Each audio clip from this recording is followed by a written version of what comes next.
오늘은 챕터 2 불함수부터 시작을 하겠습니다. 우리가 논리 회로를 구현하기 위해서는 먼저 입력 신호와 출력 신호의 관계를 정확하게 정의를 해야 됩니다. 이를 위해서는 입력 신호에서 가능한 모든 패턴의 조합에 대한 출력 값을 표로 정의한 진리표를 작성합니다. 그러나 아쉽게도 일반적으로 진리표로부터 바로 회로를 유도해낼 수는 없습니다.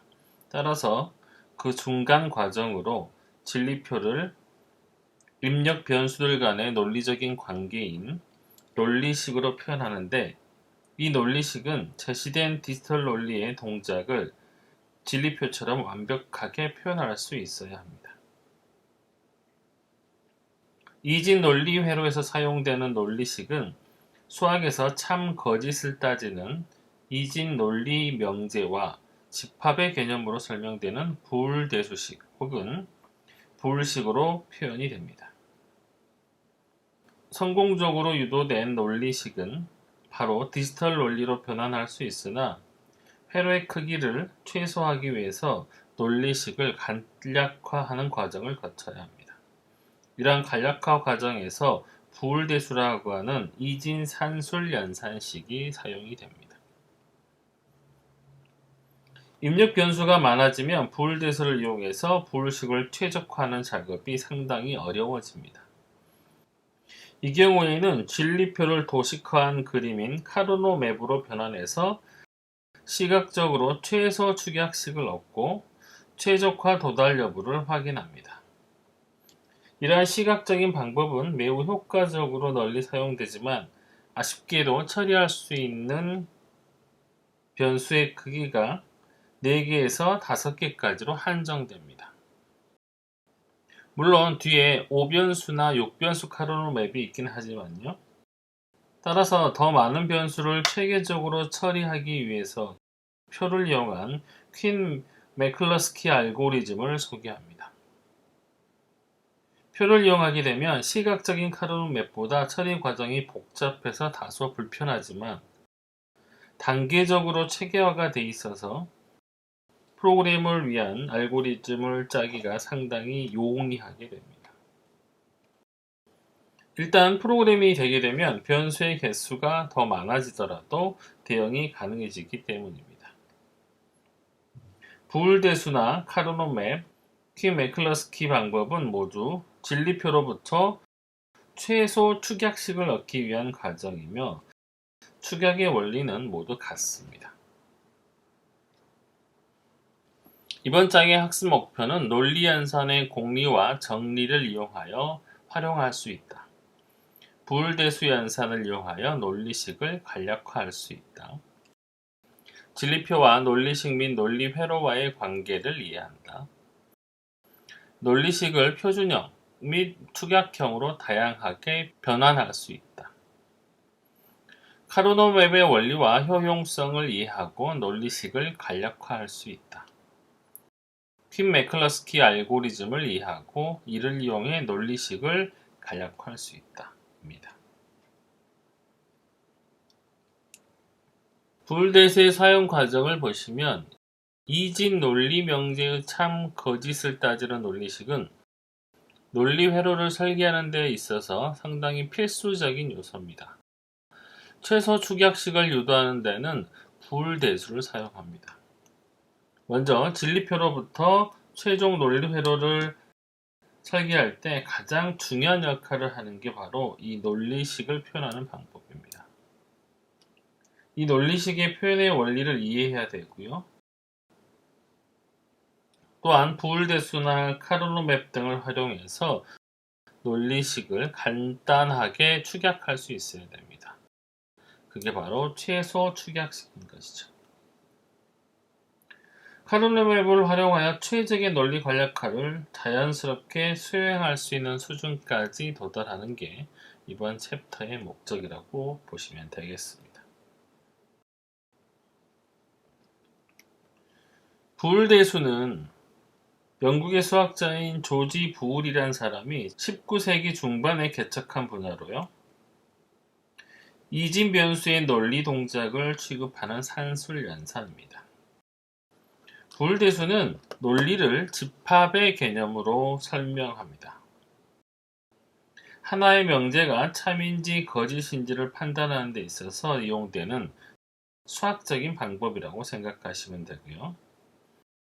이러한 부울대수를 이용하게 되면 공리를 바탕으로 논리를 기호체계로 전개하여 연산할 수 있으며 기호에 대한 값을 대입해서 출력 논리값을 구할 수 있습니다. 입력 A, B가 A는 1 또는 B는 0이면 출력 F는 1이다.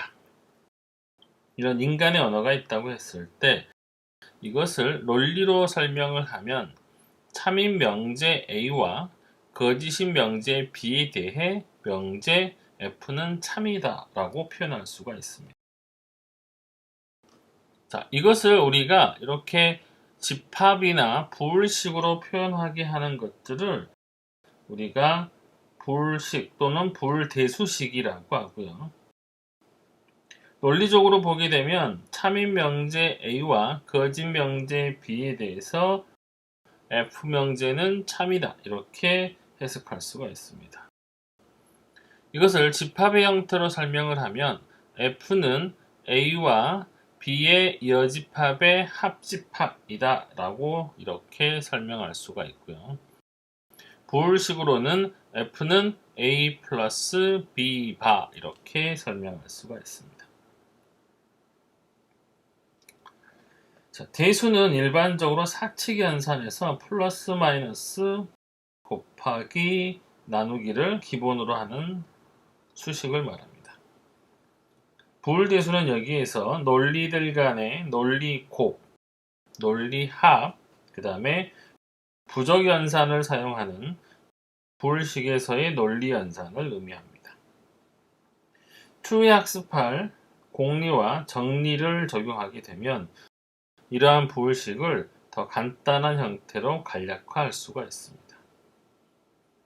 부울식은 이진연산과 이진논리회로에서 효과적으로 적용이 가능합니다. 본 교재에서 사용하는 논리식은 대부분 부울식을 의미합니다. 부울식은 논리회로를 표현하는 데 중요한 수단이 될 수 있고요. 입출력만 가지고 표시된 그림 2-2의 논리회로 동작을 완벽하게 표현할 수 있는 방법을 한번 생각해 보도록 하겠습니다. 먼저 이것을 논리회로를 표현하기 위해서는 진리표를 작성을 합니다. 이 아래에 있는 표를 진리표라고 하는데요. 진리표는 논리 연산에 대한 연산표로서 입력에서 가능한 모든 논리의 조합에 대해서 논리 함수의 출력값을 기술한 표를 나타냅니다.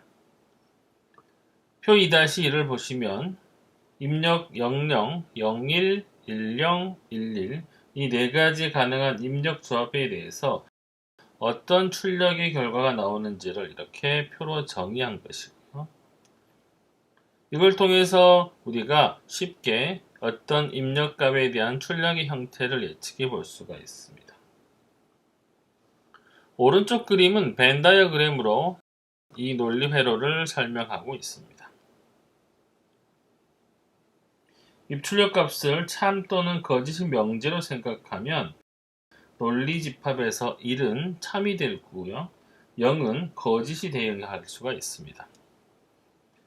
논리 집합에서 1은 참인 영역, 그 다음에 0은 거짓인 영역에 대응을 할 수가 있습니다. 표 2-1의 출력의 결과를 보고 우리가 참인 영역을 벤 다이어그램으로 표시하게 되면 이런 식으로 표현이 가능합니다. 먼저 A와 B의 교집합은 이 부분이죠. 이 부분을 이렇게 표시해 놓고요. 그 다음에 A의 여집합. A의 여집합이기 때문에 A가 아닌 영역을 나타내고 그 영역과 B의 교집합을 표시하면 이 부분이 되겠죠. 그 다음에 맨 바깥쪽 영역은 A의 여집합과 B의 여집합의 교집합을 나타내면 이 회색 음영으로 처리된 부분이 되겠습니다. 이 세 가지의 항을 모두 합한 게 바로 이 결과가 되겠고요.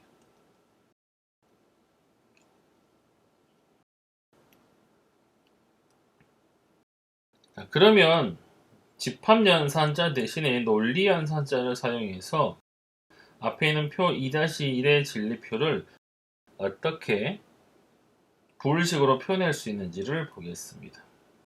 부울식은 매우 직관적으로 구할 수 있습니다. 앞에 봤던 진리표에서 1인 경우는 진리표에서 f가 1인 경우에 대해서 a는 0이고 b는 0이다 이렇게 할 수가 있고요. 또는 a는 0, b는 1 이렇게 정의할 수도 있고 또는 a도 1, b도 1 이런 식으로 정의를 할 수가 있습니다. 여기서 1의 값은 정논리 신호이고요. 0의 값은 부논리 신호로 표현을 합니다.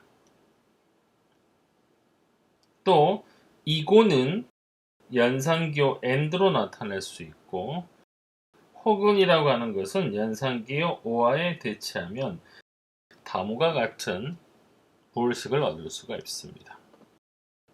F는 A바 곱하기 B바 플러스 A바 곱하기 B 플러스 A 곱하기 B로 나타낼 수가 있죠. 이거는 지금 세 가지의 형태의 1이 되는 세 가지의 경우의 수에 대해서 표현을 한 것입니다. 이번에는 그림 2-2에 논리 회로를 구현할 때 논리식을 어떻게 활용하는지를 알아보겠습니다. 주어진 논리 동작을 수행하는 논리도를 구하려면 먼저 출력함수 f를 2-1 위에서 보이는 요 식이 바로 2-1식입니다. 그와 같이 부울식으로 나타내야 됩니다. 자, 이를 이렇게 논리 회로로 적용을 해보면 아래 그림처럼 나타낼 수가 있습니다. 세 곱의 항은 그대로 세 개의 AND 게이트로 나타나고요. 이 항들의 논리 합을 OR 게이트로 표시해서 구현을 했습니다. 따라서 간략화를 하지 않으면 총 4개의 큰 AND나 OR 기호, 거기에 또 값을 반전하기 위해서 인버터 2개가 사용이 되고 있습니다. 하지만 이렇게 되어 있는 기호도 간략화를 거치게 되면 B의 형태처럼 아주 간단한 형태로 만들어 보실 수가 있습니다. 이를 간략화하기 위해서는 우리가 여러 가지 법칙을 활용할 수가 있습니다. 일단 위에 있던 논리식을 간단하게 등가 법칙을 이용해서 이렇게 4항으로 변환을 할 수가 있고요. 각각을 또 분배 법칙을 이용해서 이렇게 분배를 합니다. 자, 우리가 배웠듯이 B바 플러스 B는 보관 법칙에 의해서 1이 되고요. 역시 A 플러스 A 역시 보관 법칙에 의해서 1이 됩니다. 따라서 항을 정리하면 A바 곱하기 1 플러스 B 곱하기 1 이렇게 나타낼 수가 있고요. A 곱하기 1은 다시 항등 법칙에 의해서 A바, B 곱하기 1은 B로 간략화를 할 수가 있습니다. 부울댓을 이용해서 최소 축약식을 구하면 최적의 논리 회로를 구할 수가 있습니다. 이렇게 하게 되면 이렇게 간단한 인버터 하나와 OR 게이트 하나로 간략화된 논리 회로를 적용해 볼 수가 있습니다. 하지만 부울댓수는 최적의 간략화가 이루어졌는지 여부를 판단하기가 어렵다는 단점도 있습니다.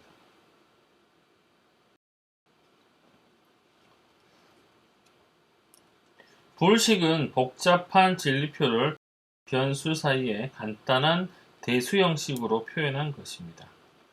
부울식은 진리표뿐만 아니라 논리회로의 입출력 관계도 표현하기 때문에 부울식으로부터 논리도를 유도하거나 또는 반대로 논리도로부터 부울식을 뽑아낼 수도 있습니다. 진리표로부터 직관적인 부울식을 유도한 후에 체계적인 절차를 거쳐서 최소화된 회로를 간략하게 표현할 수가 있습니다.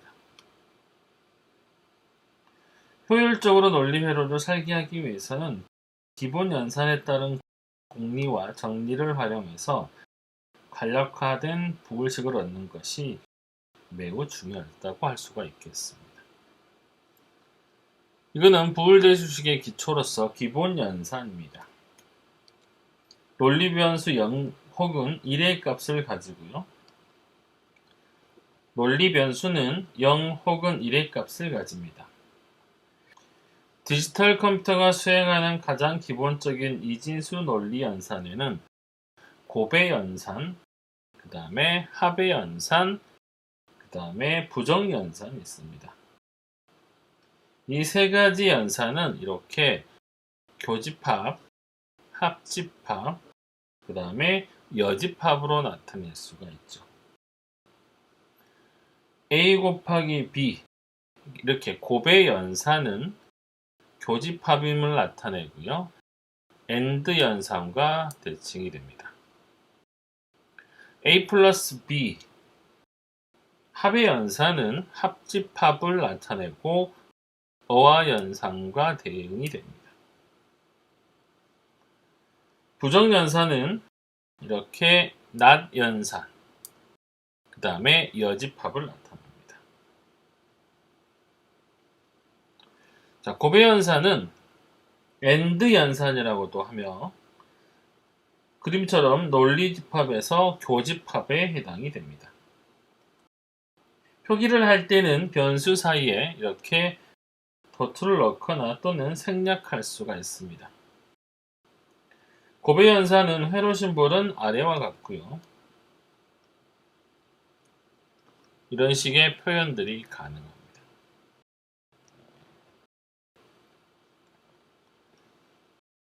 합의 연산은 오화 연산이라고도 하고요. 앞에 그림에서 이렇게 합집합에 해당이 됩니다. 표기를 할 때는 이렇게 플러스 사인으로 표시를 하고요. 회로 심볼은 이렇게 생겼습니다. 부정의 연산은 not 연산 또는 반전이라고 하고요. 이렇게 여집합에 해당이 됩니다.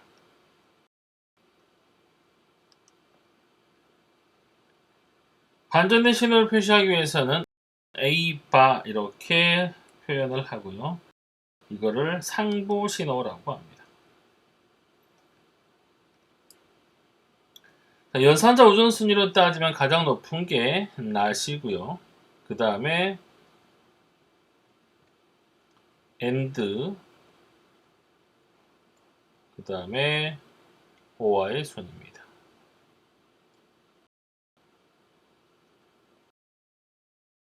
다음은 논리연산의 공리입니다. 자, 공리라고 하는 것은요, 증명할 수는 없지만 당연한 사실로 받아들여야 하는 수학적인 가정을 말합니다. 예를 들어서 두 점 사이에서 가장 가까운 거리는 두 점을 잇는 직선의 길이다 라고 하는 공리는 우리가 대부분 다 이해할 수 있는 공리가 되겠죠. 자, 부울대수를 전개하기 위해서는 총 7개의 공리가 사용이 됩니다. 첫 번째, 어떤 변수 x는 이진수 0 또는 1의 논리값을 가진다. 만약에 x가 0이면 x반은 1이다. 반대로 x가 1이면 x반은 0이다. 두 번째, 0 곱하기 0은 0이다. 자, 이거는 앞에서 봤던 곱의 연산인 거죠. 그 다음에 세 번째 0 곱하기 1이나 1 곱하기 0은 모두 0이 됩니다. 네 번째 1 곱하기 1은 1입니다. 다섯 번째 0 더하기 0은 0이고요.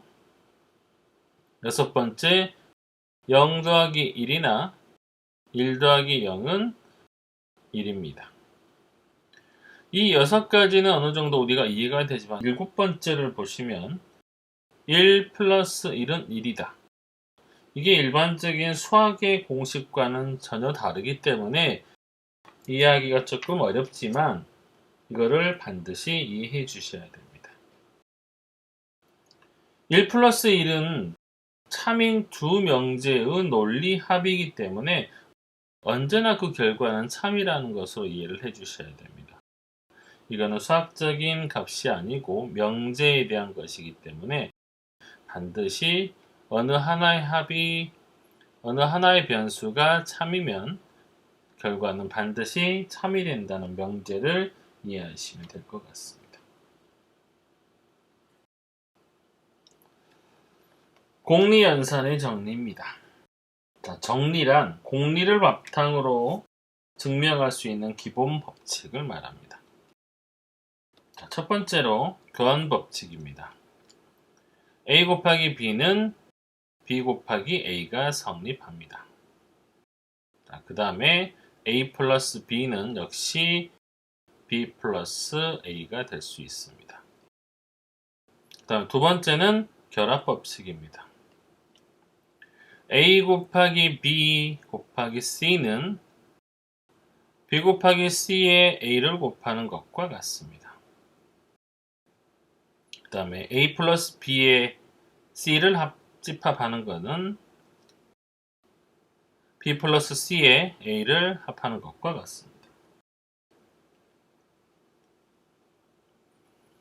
세 번째는 분배 법칙을 적용할 수 있습니다. 이거는 이런 식으로 많이 이해를 하시면 될 것 같습니다. 밑에 분배 법칙도 적용이 되고요. 네 번째는 동일률의 법칙입니다. A 곱하기 A는 A고요. A 플러스 A도 역시 A가 됩니다.